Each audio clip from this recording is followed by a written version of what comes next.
Bismillahirrahmanirrahim. Assalamualaikum warahmatullahi wabarakatuh. Selamat pagi anak-anak ibu semuanya. Bagaimana kabar kalian? Semoga selalu dalam keadaan sehat ya, dan tetap semangat untuk belajar.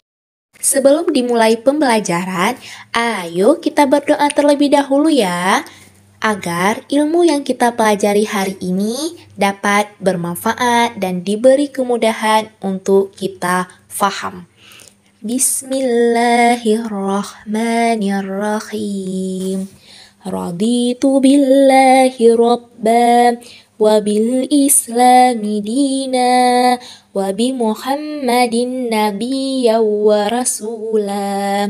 Rabbi zidni ilman warzuqni fahman.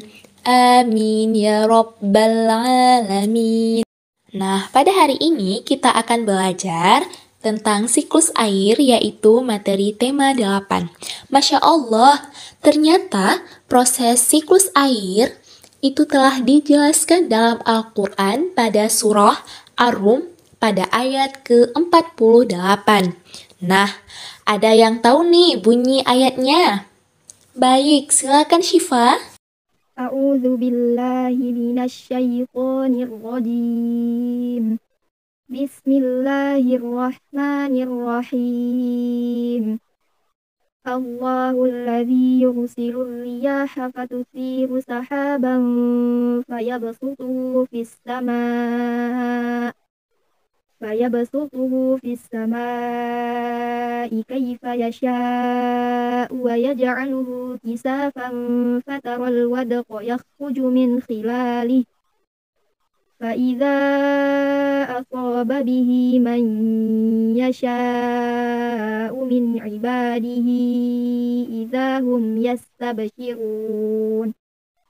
Shadaqallahul azim. Artinya, Allah jualah yang menghantarkan angin, lalu angin itu menggerakkan awan. Kemudian Allah menyebarkan awan itu di langit sebagaimana yang dikehendakinya dan menjadikannya berkelompok-kelompok. Lalu engkau melihat hujan keluar dari celah-celahnya. Maka apabila Allah menurunkan hujan itu mengenai sesiapa yang dikehendakinya dari hamba-hambanya, mereka serta-merta bergembira. Pembahasan materi kali ini yaitu, pertama, kita akan belajar tentang manfaat air. Kemudian, kita akan belajar bagaimana proses terjadinya siklus air.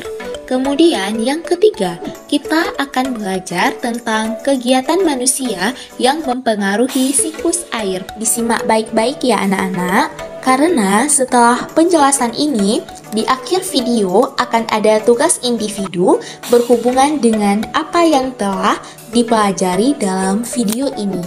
Kita akan membahas tentang manfaat air bagi makhluk hidup di bumi ini. Adapun yang pertama, manfaat air bagi manusia yaitu bisa kita gunakan untuk minum. Selain untuk minum, air juga dapat kita gunakan untuk memasak. Kemudian juga dapat kita gunakan untuk mandi. Selain dimanfaatkan oleh manusia, air juga dimanfaatkan oleh hewan, yaitu digunakan untuk membersihkan tubuhnya maupun digunakan untuk minum. Selain manusia dan hewan, tumbuhan juga memanfaatkan air. Nah, air digunakan untuk berfotosintesis oleh tumbuhan anak-anak. Nah, kira-kira ada yang tahu mengapa air meskipun kita gunakan secara terus-menerus, keberadaannya itu tidak pernah habis? Iya, tepat sekali. Karena adanya proses siklus air. Apakah ada yang pernah mendengar siklus air atau adakah yang tahu apa itu siklus air? Nah, berikut Ibu akan menjelaskan apa itu siklus air. Siklus air merupakan proses perputaran air yang berlangsung secara terus-menerus dari bumi ke atmosfer lalu kembali ke bumi. Jadi, itulah pengertian dari siklus air dan biasa dikenal dengan istilah siklus hidrologi. Dalam siklus air, dikenal secara umum ada 3 tahapan anak-anak. Oke, tahapan secara umum yang pertama itu ada tahap penguapan. Kemudian, tahap kedua itu ada pembentukan awan. Kemudian, tahap ketiga ada tahap hujan. Pertama-tama yaitu air yang berada di bumi, baik itu air yang ada di sungai, air yang ada di danau, maupun air yang ada di laut akan mengalami penguapan apabila terkena sinar matahari. Nah, proses ini disebut dengan proses evaporasi. Evaporasi yaitu penguapan air yang terjadi akibat terkena sinar matahari. Kemudian, tidak hanya air yang ada di danau, di sungai, maupun air yang ada di laut saja yang menguap, tetapi air yang ada di tumbuhan juga akan menguap apabila terkena sinar matahari. Jadi, penguapan air yang ada di tumbuhan akibat terkena sinar matahari disebut dengan transpirasi anak-anak. Kemudian, selanjutnya, uap air dari hasil proses evaporasi dan transpirasi kemudian naik ke atmosfer dan mengalami proses pengumpulan sehingga berubah wujud menjadi butiran-butiran air yang kita sebut dengan hujan. Tidak hanya dalam bentuk hujan saja, akan tetapi bisa juga dalam bentuk salju. Turunnya titik-titik hujan disebut dengan presipitasi. Presipitasi ini merupakan peristiwa jatuhnya butiran-butiran air berupa hujan, es, dan berupa salju. Nah, anak-anak, selanjutnya sebagian air dari hasil presipitasi ini akan kembali ke permukaan bumi seperti sungai, laut, dan danau. Kemudian akan diserap oleh tanah dan dialirkan kembali ke sungai, danau, maupun laut. Jadi, proses penyerapan ini disebut infiltrasi. Jadi, infiltrasi itu merupakan menyerapnya butiran air ke lapisan tanah. Kemudian tahap selanjutnya setelah infiltrasi adalah perkolasi. Dalam tahap ini, air yang diserap melalui pori-pori tanah bergerak secara vertikal maupun horizontal menuju muka air tanah.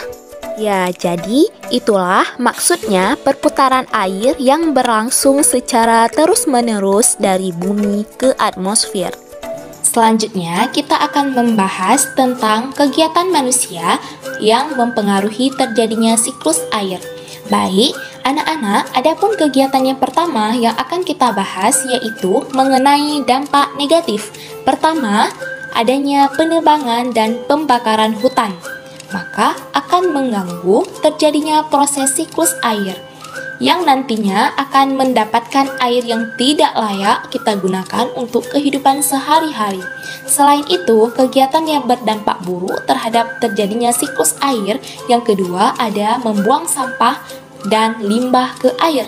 Jadi, secara otomatis air tersebut akan terkontaminasi baik itu oleh bakteri ataupun zat-zat yang berbahaya lainnya. Kegiatan yang selanjutnya adalah ketiga, pembangunan gedung atau lantai beton, sehingga tidak ada lagi ruang untuk menyerap air hujan yang dihasilkan oleh siklus air. Kemudian, keempat yaitu pencemaran udara.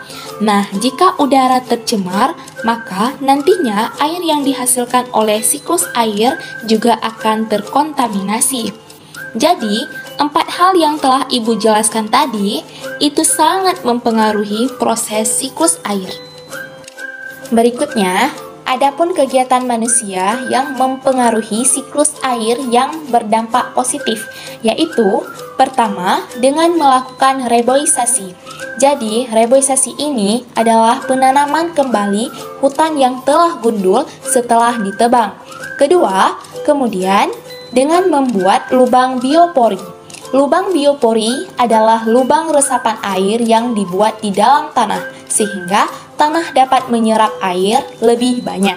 Ketiga, yaitu membuang sampah pada tempatnya.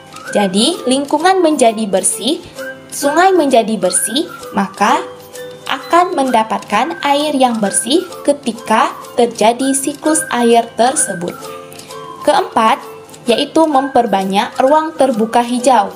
Jadi, pembangunan ruang terbuka hijau untuk mengimbangi pembangunan dan pembotonan jalan. Anak ibu yang soleh dan soleha, bagaimana penjelasan ibu tadi? Semoga jelas dan dapat dipahami. Ibu bagikan tugas individu ya. Nah, anak-anak ibu semua, berdasarkan penjelasan ibu tadi, tolong dikerjakan tugas berikut dan dikumpulkan minggu depan ya. Selamat mengerjakan, semoga sukses selalu untuk anak-anak ibu. Demikian pembelajaran pada hari ini. Semoga apa yang kita pelajari hari ini dapat bermanfaat dalam kehidupan kita sehari-hari. Wassalamualaikum warahmatullahi wabarakatuh.